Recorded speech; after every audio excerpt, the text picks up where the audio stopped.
good people. Here I again, Lisa and Daria. Hey guys, What's up? To the new episode. Our dear listeners and our dear people who watch us on the video here on YouTube and on other platforms, we've prepared something special for you because Lisa, you know, it's as always. Summer. Yes, of course, this is already August. But we still have time to have some fun, to explore something, to enjoy life, and it's warm, which is really good, as we've discussed it already. It's warm not only in August but also in September, and it can be in October. We mean in Europe. Well, that's why we've kind of contemplated and decided that we need to make a list of places that we would like to visit ourselves, but also the places that could be interesting for you. And Lisa, why they can be interesting for the guys that are watching us or listening to us? Yeah, well, have you ever heard about hidden gems? We have already told you a lot about popular places in Germany, such as Munich, such as Frankfurt, Berlin, Hamburg, Neuschwanstein Castle, and Cologne, exactly, and other stuff. But we thought that August is a perfect time for maybe short summer weekend trips, and it's a perfect time to make trips to some kind of a hidden gem.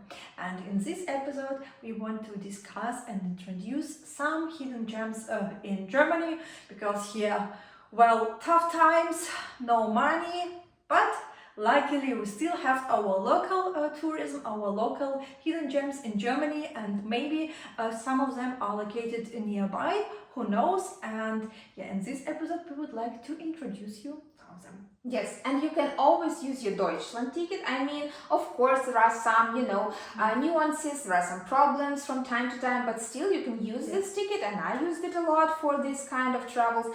And, you can be alone, it can be a solo trip, it can be a couple trip, it can be a group trip. And we need to say, Lisa, that, okay, maybe not all of these places are still these hidden gems. Maybe some of them are really crowded nowadays, but, of course, we want to highlight here that they are still hidden gems for us, because if I'm not mistaken, we've been only in one area that we are going to discuss. What is hidden gem for you, Daria? The gem is something for me, well, not crowded, I would say, maybe in a way mysterious, personally for me, maybe in a way, secretive, something that I've never experienced, I've never seen, I would wish to explore more, well, something that probably, only maybe locals know about. And for you?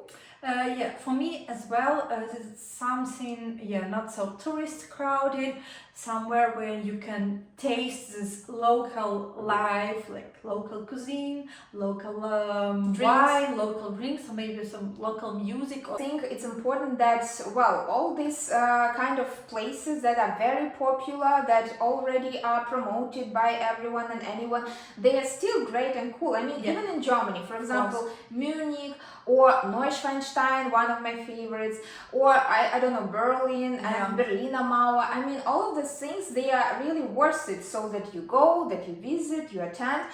Well, there is, you don't need to have any, quarrels about that, because it's clear. But of course, there are some places that you've never seen, and why not doing this? Because especially if you live here like we do, like being an expat, so why not exploring the country from other sides? Exactly. Because it's not only about the language, as we discussed probably in our previous episode, but it's more. It's about culture, it's about some destinations, some nature, dialects, and different people. So Daria, would you like to begin with the first gem? Yes, gladly, thank you. And here we have, it's in German, Rakotzbrücke, or the Devil's Bridge. Lisa, can you please tell us a little bit more about this one? If I'm not mistaken, it's a national park with some kind of a round bridge located there over the river. And why is it called the Devil's Bridge? It forms the perfect circle, the bridge itself, but also the arch above the bridge. The arch above the bridge. According to some locals, only the devil could create such a perfect bridge in a circle form. And you can take marvelous pictures, enjoy the sunset or even the sunrise, make some picnic, and go for a walk in such a marvelous place. It's actually such a difficult thing to make technically, and that's why sometimes people can say not only about this bridge in particular, but in general, oh, this is, well, the devil's bridge or the devil's creature, because who could make it? It's such a difficult construction. And also, we need to say here that it's probably only one thing, in a way that, okay, you need to be in the region, and this is exactly near the Polish border, and also in Kronlau Park. So for you guys, if you want to go there, it can be a good idea also to go for a walk in the region itself, to explore something more. But this can be one of the destinations that you can visit, or kind of a miracle, let's say, where you can take exactly pictures and so on. But as far as I know, you are not allowed to cross this bridge because it's a historical structure. It's good to know. Yeah, you just can take pictures, you can go for a walk around and enjoy the beauty of it all. Yes. But would you really go only for the bridge, or if you are in the region, you would visit? Well, probably I would go only for the bridge at first, and then find some other places of interest to visit them. Because you don't need that much time. Yeah. And you? Of course, I would like to also explore something that I've never seen. And from the pictures on the internet, from our research, I would say I'm impressed. And that's why, of course, as we've already discussed as well, it's a completely different story. I mean, when I see something on the internet or from the internet, I don't know, Instagram, some pictures, videos, it's not the same thing as when I see it with my own eyes. Yeah. So in reality, I agree. It's a different story. Yeah. So the next one is the Moselle Valley, and it's actually the one and only hidden gem from this list. Where we were. We have been to, and it's because it's also located nearby. From Frankfurt. Not that far away. Yeah, I think it's like 1 hour with the car, if I'm not mistaken. And 3 hours maybe by train. I mean, but by the slow train. The regional one. It's not so overcrowded with tourists, and it's really a perfect place, I would say, in summer or even in autumn or in spring. You can take a small hike to the some trails to the mountain or to the vineyards. And you can see a beautiful river which cross the small mountains and the vineyards, and it's like real Germany from the pictures, from postcards. I would say you can also enjoy these little towns, which I honestly I adore. Yeah, I adore them with this original Fachwerk architecture. Something authentic, you know? Something traditional. Something traditional.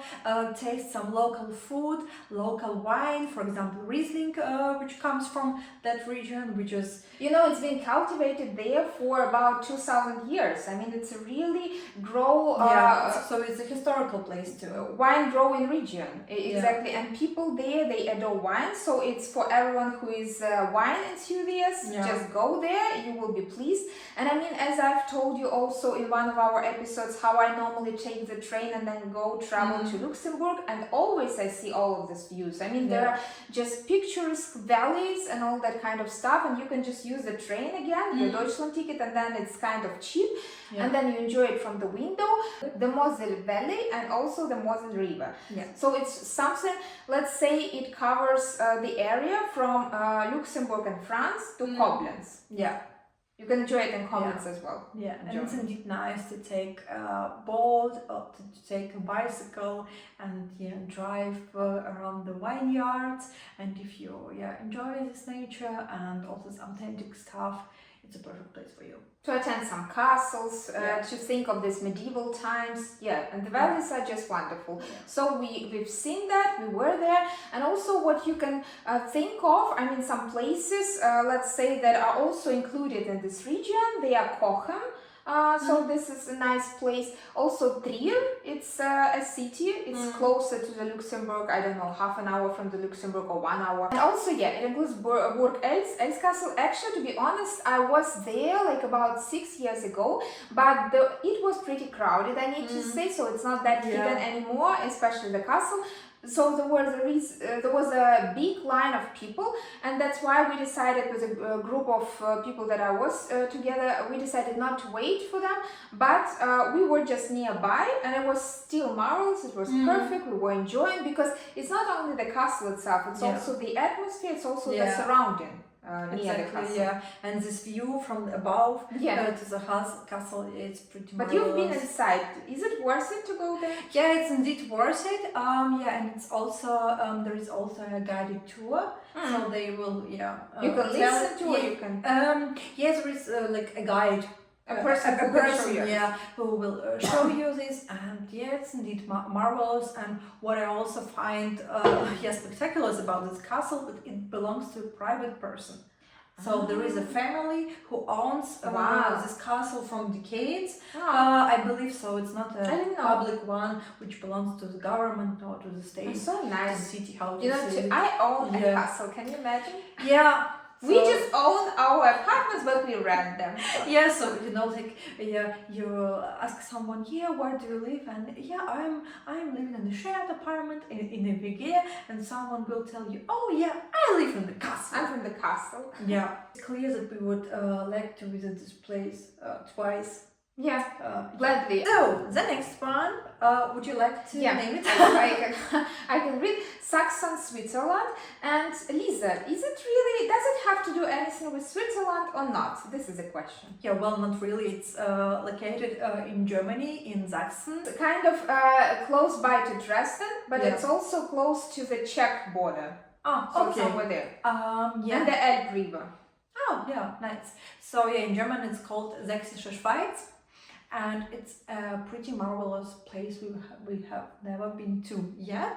So it's some regional with great mountains, with mountain peaks where you can enjoy some fog, as if you were in Twilight movie. It's a good hiking place. Hiking place. I think also like in autumn it's a pretty nice one. You know, you can feel this what you normally watch in exactly Twilight series.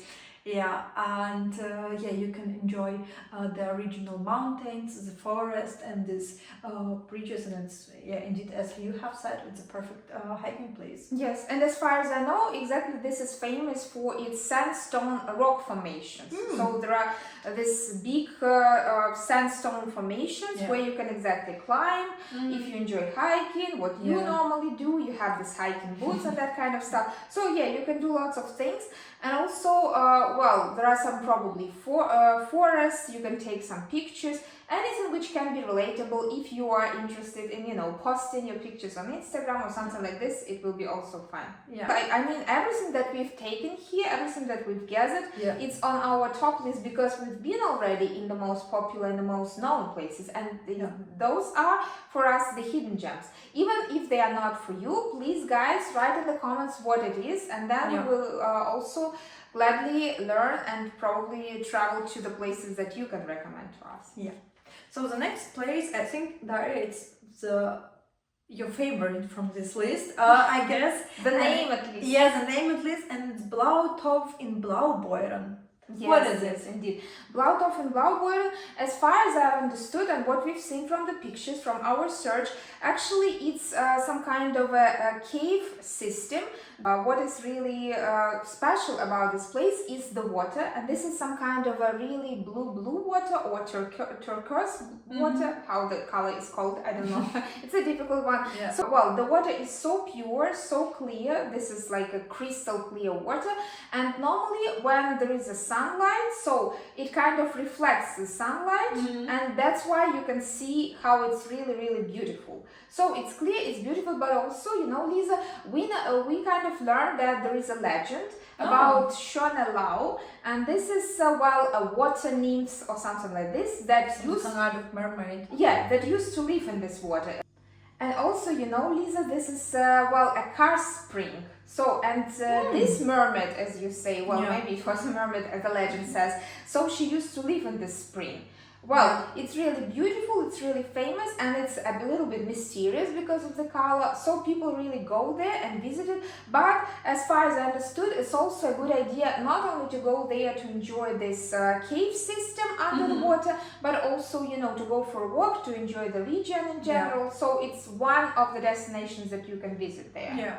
I mean, with years, I notice how I can really enjoy, you know, nature, well, the sun, the simple things. I mean, the grass and the trees, and that's why everything which is connected with nature, everything which is, you know, something that nature created, it's, I don't know, it has a great influence on me. And that's why I would gladly do this. And, you know, this turquoise or blue water, the colors, you've been there many times. I mean, you've been to Switzerland, and that's why you know what it is. I so love it. How can you not go somewhere where you can see this particular color of water? Yeah, it's because impossible. turquoise color of water is my favorite.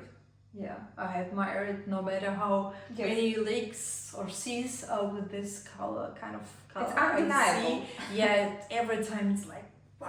It's magic. Yeah. So that's why, and the legends, you know, everything which is also has some history, you know, has some people say something about this, so you can learn something. I like it. So you not only visit the place, it's not only because it's beautiful, but it's also, it has some content. Let's move to the next one, and it's Triberg and the Black Forest or Schwarzwald. Well, and in this case, we're not going to talk about some kind of dessert, some kind of cake. Yes, well, you probably know this, Black Forest tart with a cherry on top of that. But we are going to talk about real Black Forest here in the south of Germany, which is luckily not so far away from us, from Frankfurt. In Baden-Württemberg, if I'm not mistaken. Exactly, it's in Baden-Württemberg, on the border to France. To Colmar, to Alsace region. She's an expert here. I'm not. It's like a black forest, which is the name says itself, which is very, very rare, to be honest. It's a very thick forest. Yeah, it's very thick forest when you can enjoy the authentic nature, like untouched nature, where you can also see the highest waterfalls in Germany, enjoy the hiking routes, probably the climbing routes. Also, if you ride like a car, a motorbike or a bicycle, also perfect routes are located there. Also some kind of climbing parks there when you can enjoy some adrenaline. When you can try to overcome all the obstacles that I did in one of our stories, in one of our episodes, it was crazy. But I mean, for people who are really, trained for that, so they are powerful, so they, they are fitness, ready, prepared, why not? It's fine. Exactly. It's an adventure. Yeah. Why not? And also there are waterfalls, beautiful waterfalls, where you can also go for a walk, you can enjoy them. There is this beautiful water, and feel this energy of the nature. And there are also some kind of places of interest also nearby, like aside from the Black Forest, some authentic villages. It's better to plan your what you do there. With authentic Fachwerk, local cuisine, and maybe if you're also interested in local culture or local history, let me say, I think it's a good opportunity, to talk to the locals to maybe you can get some tips and tricks. Yes, from both of us. Yeah. Well, let's take the next one, and this is going to be a lake. And this lake is Eibsee. We call it in German, Eibsee. Of course, if we speak about lakes, where it's going to be? It's going to be in Bavaria, one of our favorite regions. And what can you do there? I mean, you can swim. You can probably take a sub there. You can rent a boat, I think. Or a kayak. Anything possible, anything which is connected with water. All these German favorite water hobbies can be implemented. Which we actually mentioned in one of our previous episodes about great German outdoors. Yes, please watch if you didn't, because it's really exciting. You can also make some climbing there. You can also enjoy the nature, the weather. And what is really special about this place is that it is approximately 1,000 meters above sea level, and it's under the Zugspitze. Yes. What is Zugspitze, Lisa? Yeah, it's the highest mountain in Germany. exactly. Yeah, and it's located on the border between Switzerland and Germany. You see how many things you have only in one Yeah. place. Only the lake, so it can give you so much. And Yeah. exactly, I suppose the water is also perfect there. Yeah, The color. turquoise. So Yeah. just go, guys. If you have this time, I mean, we have August, we have September. Let's enjoy. If you have the rest of your vacation, as we have, why not? well, Especially if you live in the south of the country. yes. So for you, it's just do it today. Yeah. Why doing it tomorrow if you can do it today? Yeah. The last one. Yes, the last one is from the region that is probably, well, mentally, let's say, sometimes closer to us because it's from the eastern Germany. What is it? It's Spreewald. And the name itself can also give you a hint, you know, Spree. Spree is actually the river in Berlin. It's like a little Venice next to Berlin, right? Yeah, it's kind of, if I'm not mistaken, 100 kilometers from Berlin. Yeah, okay, it's Not nearby. that far away. Really? It's a water region. Let's say it's connected with water, but also with forest. Yes, it's a Spreewald. So also a natural kind of wonder. Great, yeah. When you can also take a kayak or a classic wooden board, whatever, which is connected with water. Escape the urban rush. Yeah, exactly. Because in Berlin, I mean, everyone, you know, I have friends from both Berlin and Potsdam or Brandenburg because I used to study there. And normally, well, there are different types of people, and some of them just love Berlin because it's always, you know, crazy active, and there are some different events and that kind of stuff. So it's always full of people, experts, and so on. But for example, Brandenburg, it's a different story, and there it's kind of calm, peaceful, and Potsdam, especially, as we used to call it, a Barbie house. I mean, this is a place full of different, also nice things and historical objects, but it's calm. It's a normal, calm, adequate life. So that's why I think this Spreewald, it's also a place where you can escape exactly from all this rush, from all this noise, and then you can feel the nature, you can relax. Yeah. And also, you know, if I'm not mistaken, since 1991, it's kind of protected and it's a UNESCO object. Oh! So there are some species there, and it's really not only a great place from, you know, beautiful side, or optically it's not only beautiful, but also you can enjoy some cultural and, well, historical things. Yeah. You can learn something new there. That's nice. And as I've heard, there are some really special Spreewald Gurken, which are exactly. Yeah, also cucumbers.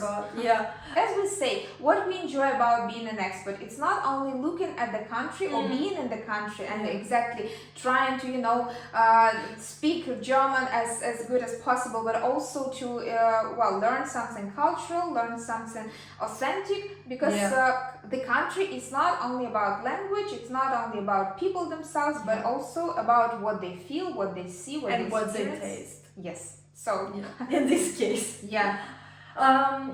So it's also definitely a yes. Yes, and the list is full. So what can we say here? Actually, this means that we've already listed, well, not all of the hidden gems, but some of them. And what is good in this case is that we are also going to visit them someday, somehow. So this will be our aims. This will be on our mood board, but we don't know when. But this is also, we hope, a good suggestion from us to you, our listeners. Yeah. So Daria, I think that's probably it, and we can move to our nice tradition, to a new fun fact about Germany. We were talking a lot about nature, about water, seas, and lakes, and have you ever heard the Germans call the Baltic Sea, which is located in the east, in Germany or also in Poland, they call it Ostsee, which in English means the Eastern Sea. Yeah, which is, I think it's pretty funny, because they never mention the Ostsee, Eastern Sea as Baltic Sea, which is obviously it's a Baltic Sea. In German, there is used both for lakes and for seas. Yeah, it's the same. Which is a little bit confusing. To be honest, Baltic Sea, but Eastern Sea in Germany. Well, thank you, Lisa, very much for this fact, and we think that it's pretty harmonically goes after all the information that we shared today about the nature, about the natural places that you can visit in Germany, the wonders, the miracles. And well, guys, traditionally we are going to wish you a good week, a good mood, but also please be healthy, be happy, try to overcome all the obstacles that we have in this life nowadays today. Please don't forget to subscribe, to put some likes and some comments. It was basically drives us to move further. We would also be very glad to hear and read about your hidden gems or your experiences with this list or with other places in Germany. It will be very nice. Please, guys, don't forget that life doesn't always celebrate us, but we need to celebrate life. Thank you very much, guys, for listening and for watching us. And we will see you just in 2 weeks as usual. Bye. Bye bye.